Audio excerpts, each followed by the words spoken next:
Today on Perpetual Projects, we're going to show you step by step how to build a center section for an 8 3/4 Chrysler rear end.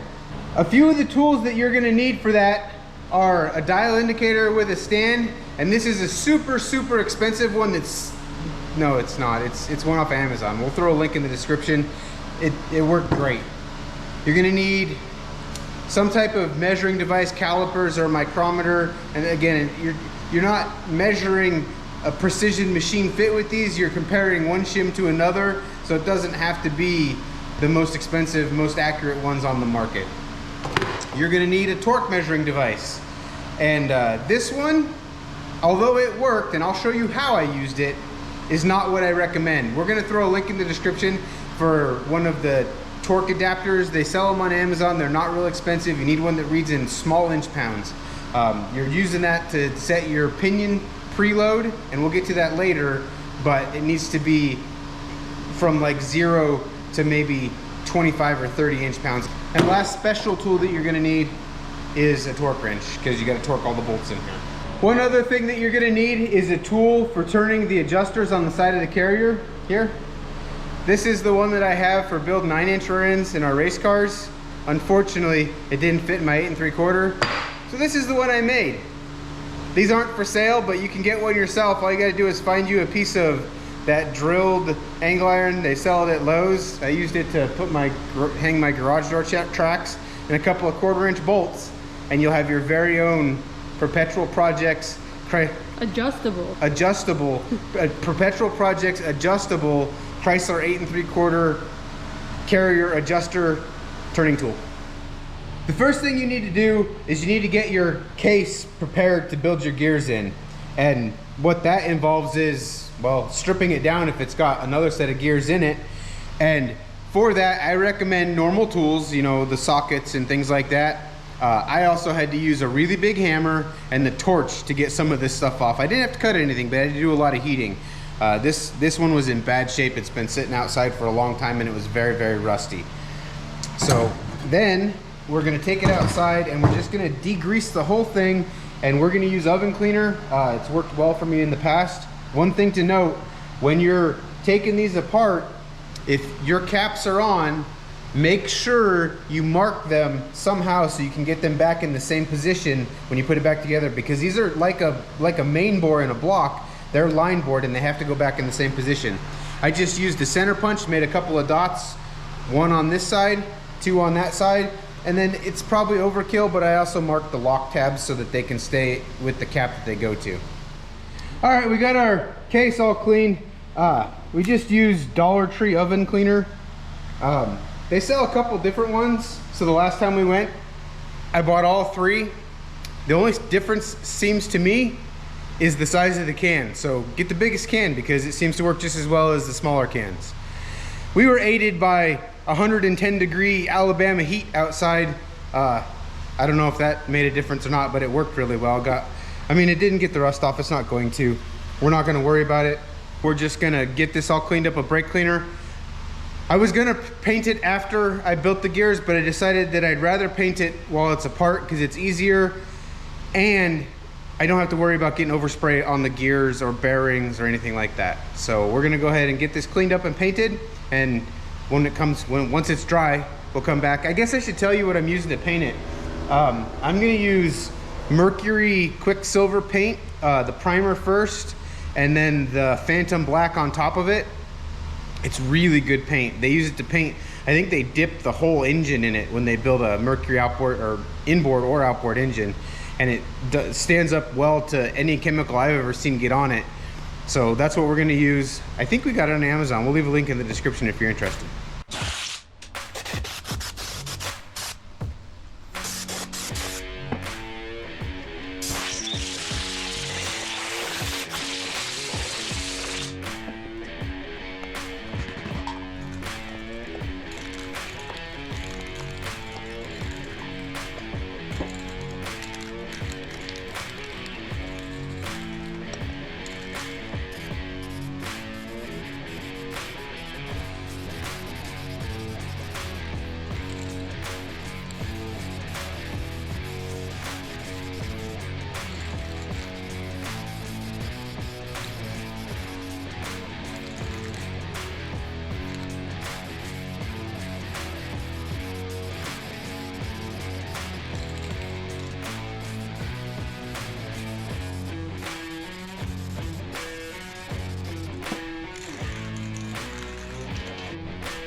We're gonna go ahead and open up our box and see what we have for new parts.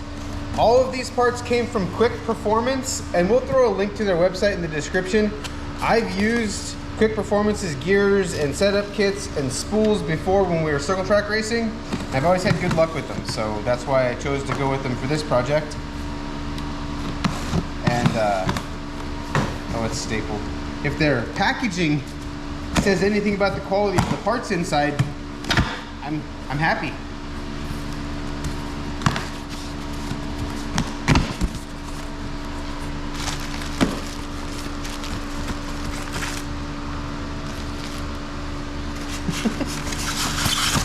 Don't worry, that's extras. They just filled the box up.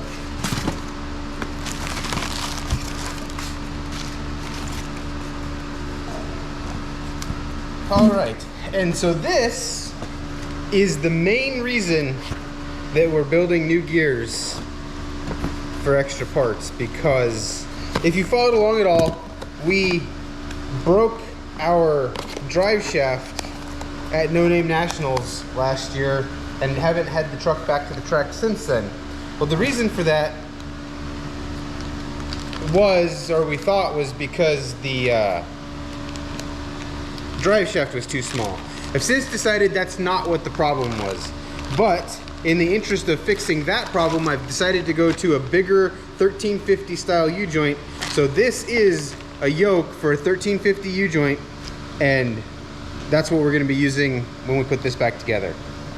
Next, we have our setup kit and our solid pinion spacer kit, because we don't want to deal with the crush sleeve on this one, so we got this.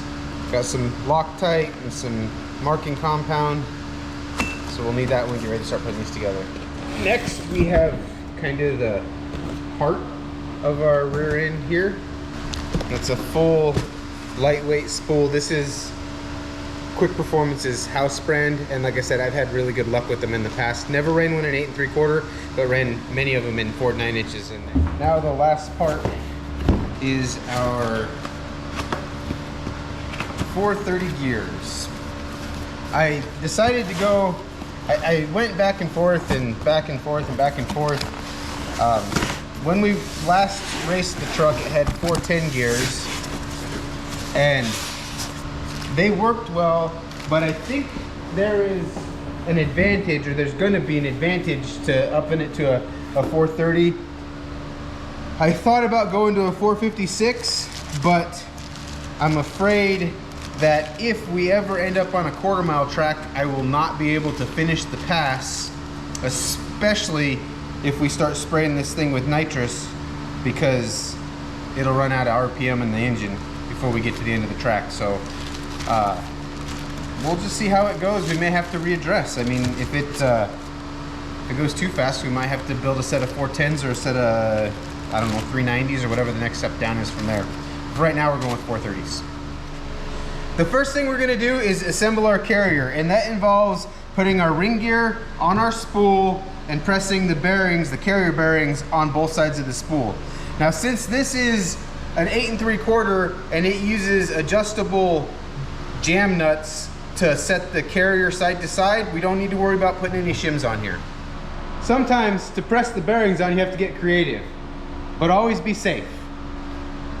I'm starting with a piece of pipe that fits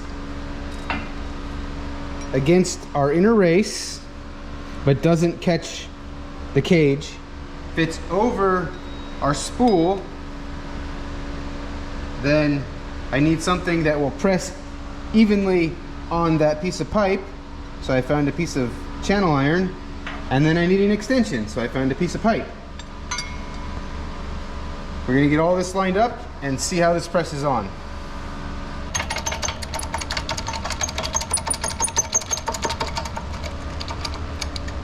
You want to press this on until it's completely bottomed out against the spool. You shouldn't be able to see any air between the inner race, or the inner race and the spool right here. We'll do the other side, and then we'll go to the next step.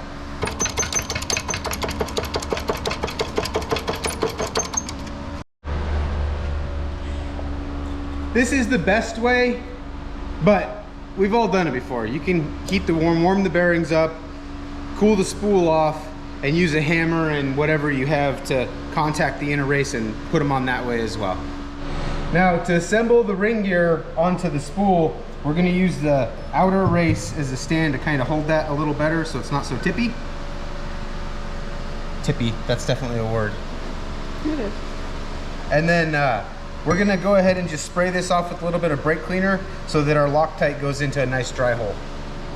Now the ring gear is gonna be a slight press fit onto the spool, so it'll be hard to turn once you get it on there. So we're gonna take 2 bolts without Loctite, and we're gonna line up the bolt holes. These are left-hand thread.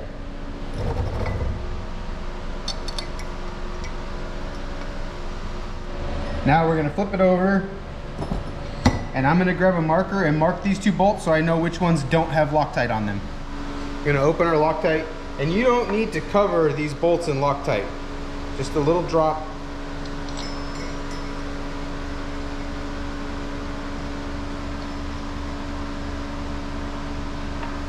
And I'm gonna start all these by hand and pull them down snug by hand.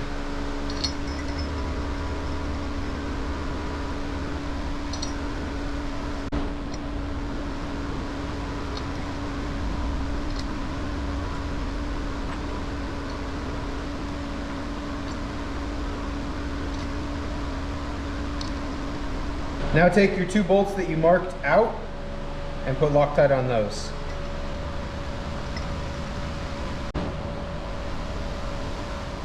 The torque spec for our gears is 55. So I'm gonna start out and I'm just gonna bump them all at 25. This is gonna be a little bit difficult.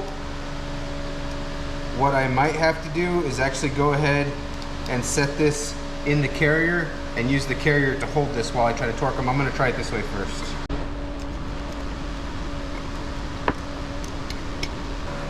Are those keyed or? No, these are threaded.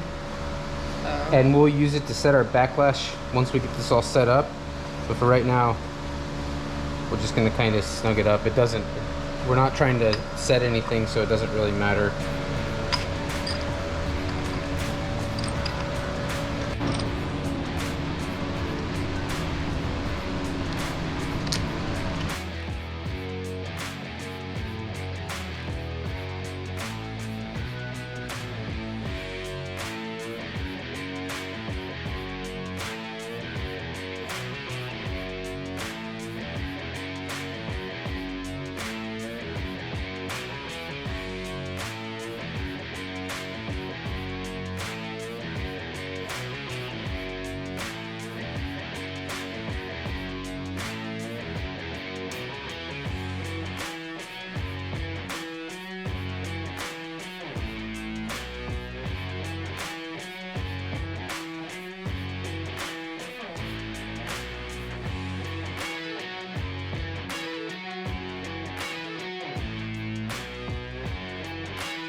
All right, this is also a good time to check and make sure that you're not gonna have any clearance issues with your ring gear on your case. I don't think with 430 gears it'll ever be a problem, but if you're setting up a bigger set of gears, we've had the clearance cases with the 600 and 700 gears we ran in our circle track cars.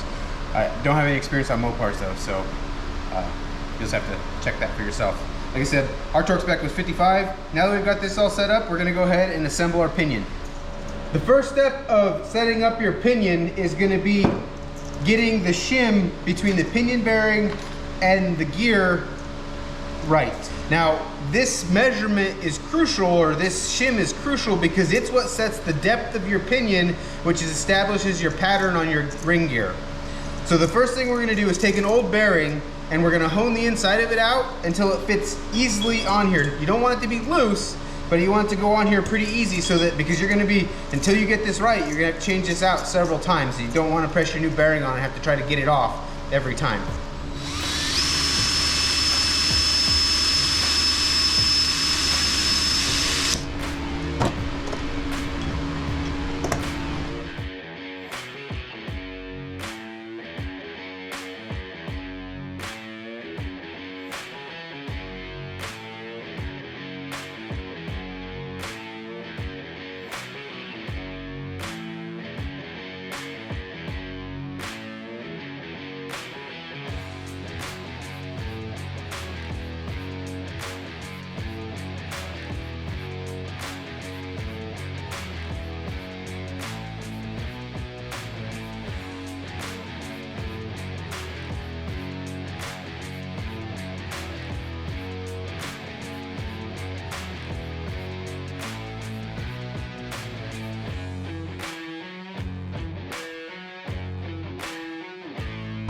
Once you get your bearing to fit, remember right now, this bearing's pretty warm.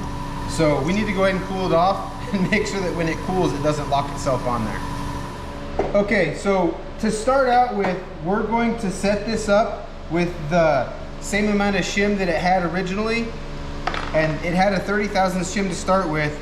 So in our pack of shims, I found a 13 and a 17, so that's what we're gonna start out with. And we put our bearing on there, and now that it's cool, it still goes on there if it's snug but not tight. Now we need to get our outer bearing set up, our used one, so that it'll slide on and off as well, because we don't want this one getting stuck on there either. Now is a good time to go ahead and change the races in your case. And if you look from the back side, you can see where they give you room to tap this out. You just tap it side to side until it falls out. And then do the same thing for the inner one.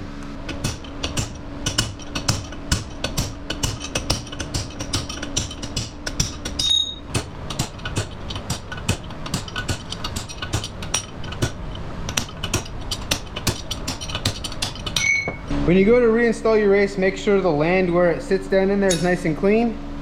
Get it in there square, and then you can use the old race to tap the new race in, so you don't have to hit the new race. And you want to keep it as square as you can as you're putting it in. They make special drivers that are made to drive races in, and if you have access to one of those, they work really well. Once you get down to a certain point, your race, your old race, is going to start pressing itself into the case. If that happens, go ahead and grind the outside of it so that it fits in there loosely and it doesn't get stuck. Just make sure your race is fully bottomed out against the ledge in there.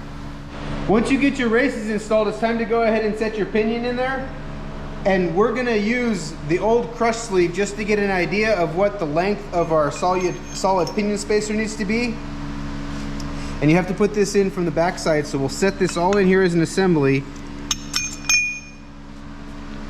And then using our mock-up bearing and our yoke, we'll put this on from the bottom.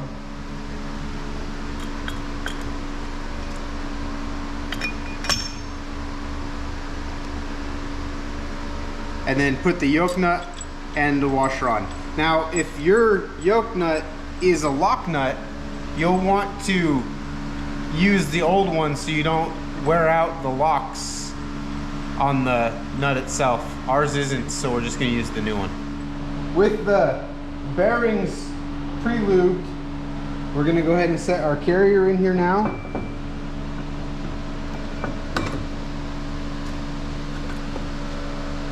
Install our adjusters.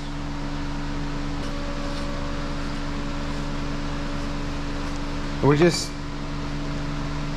kind of getting this somewhat close for right now. Put our caps on. Once the caps are on, you're going to have to set up your dial indicator to check the backlash. In order to check your backlash, you're going to have to hold your pinion as absolutely still as you can. So what we're going to do is I've just taken a piece of 1-inch pipe and I'm going to tighten it up in the U-bolts on the yoke here, and then I'll clamp it to my bench. Now that the pinion is held solid, we can check our backlash. And the way we're going to do that is we're going to center our dial indicator. I'm trying to keep this perpendicular to the face of that tooth, and then we're going to check it. So right now we're right at 10 thousandths, which is the high side of the spec. So I'm going to take my, I have this fancy tool for doing 9 inches, but it won't fit in the adjuster on the 8 3/4. So I made this fancier one. We're just going to take this and we're going to tighten down this side, because remember, to decrease backlash we need to move the ring gear that way. And we're just going to make sure that we're nice and tight here.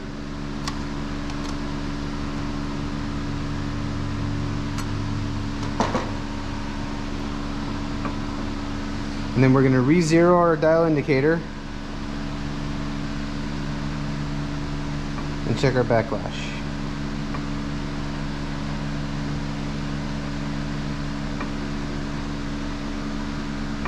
I'm going to loosen the other side up and I'll move the whole thing over a little bit. Alright, after a few attempts, we are right at 8, which is the middle of the spec 6 to 10.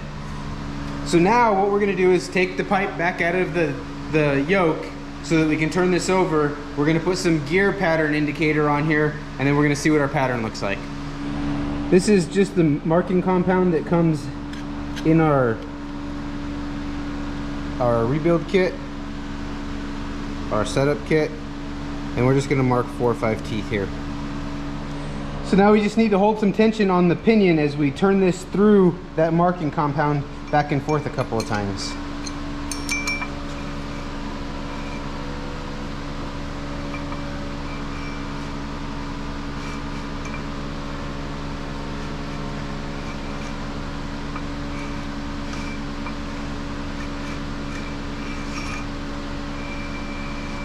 Now when we look at this pattern, it's really kind of hard to see.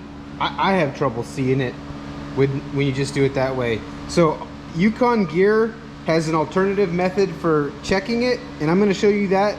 But based on what I'm seeing here, I'm going to say that our pinion is not deep enough. It needs to be, I need to increase the depth. I need to add a little bit of shim behind the pinion gear. Because it's not worn down far enough in, or what? Yeah, it's too high, too far towards the face on both the coast and the drive side. So that's the coast side there, that's the drive side there. So now we will show you the alternate method. So the way you do that is you take a drill with an adapter for the socket that fits your pinion nut or your yoke nut, and you're just going to turn the rear end forward and backwards for between 30 and 60 seconds while holding just a little bit of pressure on the ring gear.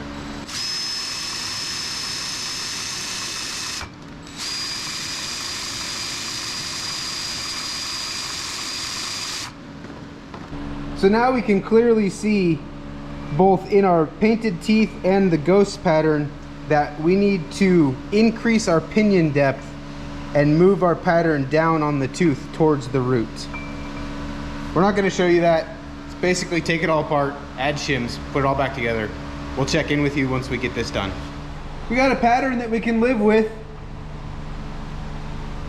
I find it somewhat hard to get a pattern that looks exactly like the pictures, but what you're going for here is you want your pattern to be kind of in the middle of the tooth, top to bottom. It doesn't really matter where it is, like left and right here, as long as it's in the middle and it's even. You don't want it to be really in a cone shape one way or the other.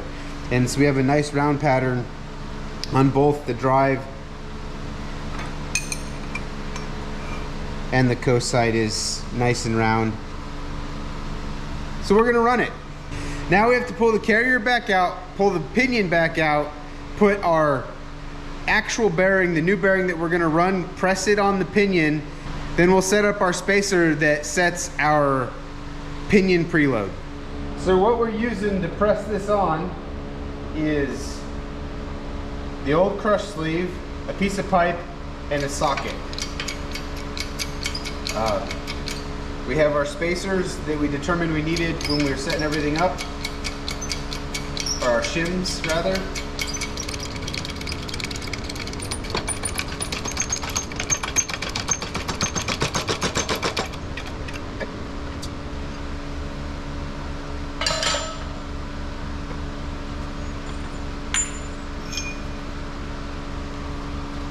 And as you can see, it's fully pressed against the shims in there.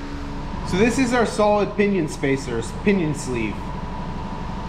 And it's shaped like a crush sleeve, except it doesn't have the relief in it where it actually crushes. The way I figured out how long this needed, or how big this needed to be, was I just measured the original crush sleeve that came out of here, and I made it about that size with this kind of medium shim that we have. I did have to modify this. I had to grind this down, and you just got to be very careful to keep it nice and flat so that it doesn't get a taper into it. So now with our rear bearing pressed on there, and since this is hopefully going to be the final assembly, we're going to go ahead and put a good amount of gear lube on our bearings.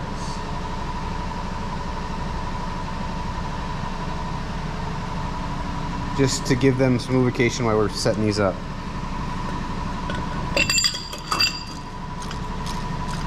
Just spin it a little bit to spread it all around in there. And now we'll do the same thing for our front bearing.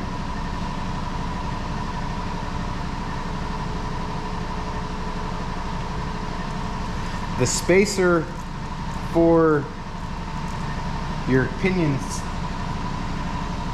or solid pinion spacer, goes on the front side of this bearing between that sleeve and the inner race of this bearing. So we'll just set it on here.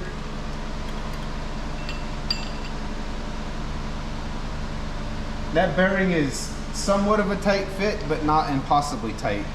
So we just put it on there just enough to make it stay so everything doesn't fall apart. Slide your yoke on there.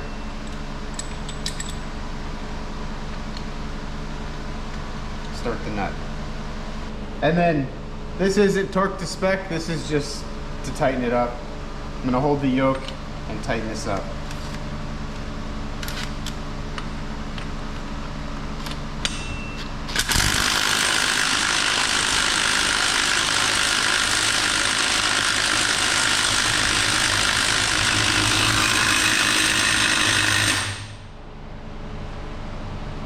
I can tell you that's way too tight, so we're gonna have to take it back apart and change that shim out with something a little thicker. Okay, so pro tip, torque it with the, whatever you're gonna torque it with, to whatever tension you're gonna torque it to from the beginning, because my little 1/4 inch impact driver did not have enough torque to actually set the preload. I had it right, and then I went to tighten it all the way, or just finish tightening it, and it threw off my measurement. So, but here you can see with my wrench set to 19, it turns no problem. And if we just back this off one at a time, we can see how much preload we actually have. So that's 18. And how much does it call for? 14 to 19. And it doesn't take much to change it, so that's 17 is still turning it. So at 13 it shouldn't anymore? Hopefully not.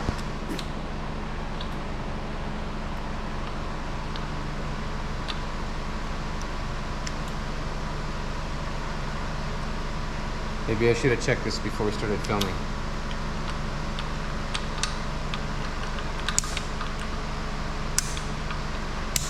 So that's 15.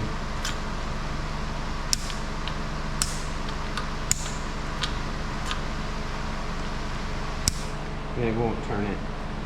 So 15 won't turn it, but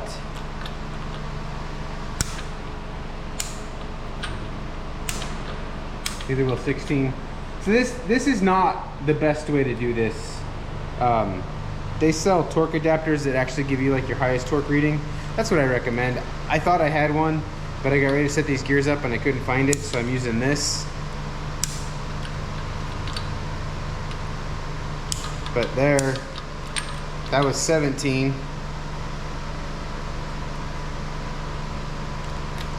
This thing has been the bane of my existence since I bought it. I bought it to run overheads on semi trucks, and I don't know, it seems inconsistent.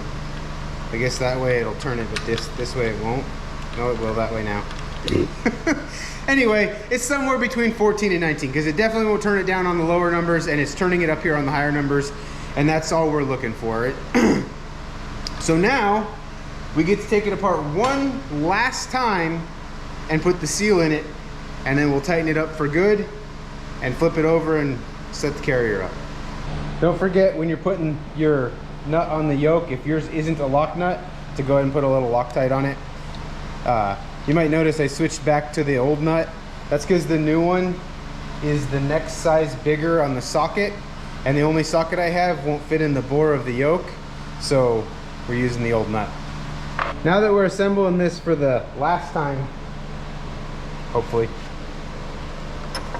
I go ahead and give your bearings a good lube with, I'm using 75/90 full synthetic gear oil. That's what I'm gonna run in this rear end, so that's what I'm using to pre-lube it. I have used Lucas in the past. In fact, on the Dana 44 we built in Colorado, I used Lucas, but that really kind of throws off your whole measurements of trying to get your preload and stuff set, because Lucas is much thicker than gear oil. So I don't know if that's what actually did it, but I had a lot of trouble getting the right preload on that one. So from now on, a tip from a friend was use 7590, not Lucas. So that's what I'm doing. Once you have your carrier set in there, just tighten up your adjusters on the side and take all of the backlash out of the carrier bearings. Just be careful to make sure you don't have these things cross-threaded, because you can mess the threads up pretty easy.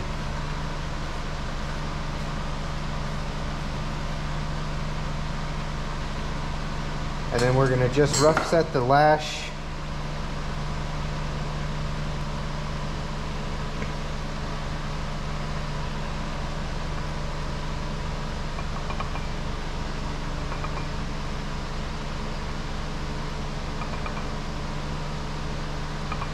Then put our caps on. All right, so now we need to set our lash for the final time. And I don't know if I said this before, so I'm gonna go ahead and say it now. When you're doing this, if you have too much lash, that means you need to move the ring gear closer to the pinion. And the way you would do that is by loosening this adjuster and tightening this adjuster and shifting the whole thing that way. If you don't have enough lash, it's the opposite. You come back this way. Okay, so just to clarify, because I guess I want to make sure that's clear. When you loosen this adjuster, it moves out. When you tighten this adjuster, it moves in, and that moves the whole carrier that way. If you need to add lash, you tighten this one and loosen this one, that'll move the whole carrier this way, and you'll get more lash. So now we'll set our zero dial indicator.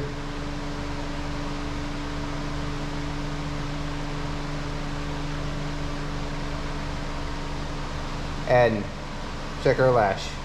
So dead on 8. So we're gonna leave it right there. We already added a little bit of preload to our carrier bearings. So now it's time to go ahead and torque the caps on the carrier, and on this rear end, those torque to 90.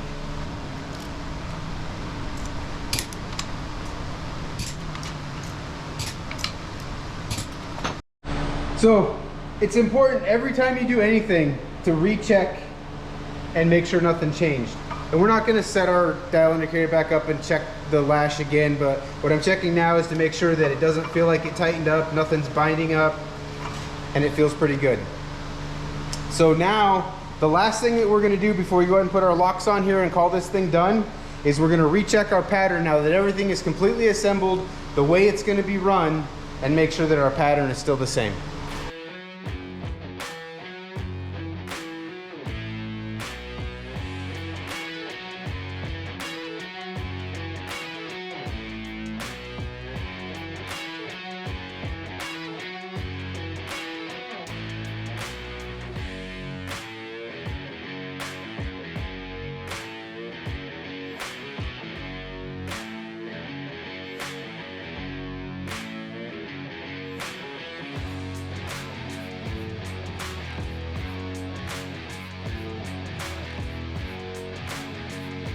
All right, I'm pretty happy with that. It looks like, I don't know, I get pretty crazy sometimes. Looking at the shadow pattern, sometimes it's easier to see the actual pattern in that one. And it looks pretty good. It's pretty much right there in the center of the tooth, and it's equal length on the top and the bottom. A couple of those look like it might be just a tiny bit pointy down there on the bottom, but it's even on this side, so if you try to fix one side, you'll screw up the other side. I don't think it's ever an exact science. It is when you're drawing a picture, but when you're actually setting up gears, I've never seen one that come out and looked perfect like the picture looks. I'm happy with that. I'm willing to run it. We're gonna go ahead and put our lock tabs that hold our adjusters from moving. And when you put these on, don't forget to add a little Loctite to them as well. All right, so then your lock tab just goes in those two little teeth like that. And then you put a little Loctite on the bolt.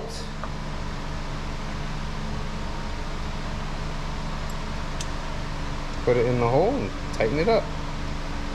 Really hard to do that with my left hand. I didn't see a torque spec for these little bolts, but they're like 5/16, so not 90 foot-pounds.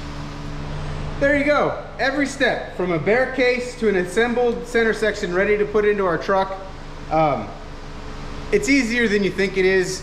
It's easier than I made it look, but it's just a lot of checking, setting and checking and rechecking and making sure that everything is staying the same.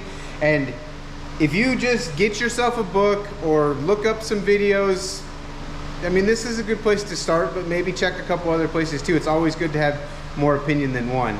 Figure out what the torque specs are. It's really not that difficult to set up a set of gears. Anybody can do it, especially if I can. Hope you guys have enjoyed. Hopefully, very soon, we'll be taking these to track, seeing if we can break these gears. So if you want to tune into that, subscribe, turn your notifications on.